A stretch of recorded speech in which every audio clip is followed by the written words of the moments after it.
လက်ဆောင်ရထားတဲ့ကရင်ဝတ်စုံမှာနော်လက်ဆောင်ပေးတဲ့တငယ်ချင်းအရန်ကျေးဇူးတင်ပါတယ်တငယ်ချင်းနဲ့မကရင်တွေအရန်များတယ်ပေါ့နော်ဆိုတော့ဒါတော့ကရင်ဝတ်စုံလေးတွေပေါ့ထမိန်လေးတွေရောအင်ဂျီပေါ့နော်ရှေ့ကအင်ဂျီနဲ့ဒီအင်ဂျီနဲ့မတူဘူးနော်ဘယ်လိုရှင်တခြားဝတ်စုံရှိသေးတယ်ဒါအဖြူလေးကောင်ဝင်လေးပေါ့နော်ဆိုတော့ကျေးဇူးတင်ပါတယ်လက်ဆောင်ပေးရတဲ့ပေါ့နော်ဆိုတော့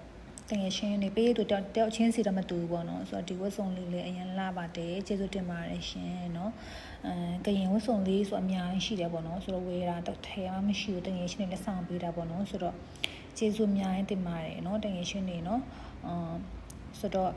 တချို့တွေဆိုရင်ကရင်ဝတ်စုံနဲ့အရန်ဝတ်တာမြတ်လို့တချို့ကရင်မထင်ကြနော်ဒါပေမဲ့ကရင်မတော့မဟုတ်ပါဘူးနော်ကျေးဇူးတင်ပါတယ်ကရင်ဝတ်စုံတွေပေးကြတဲ့အတွက်ပေါ့နော်ဆိုတော့ဗီဒီယိုလေးနဲ့စုပေးထားတာပါကျေးဇူးတင်ပါတယ်နော်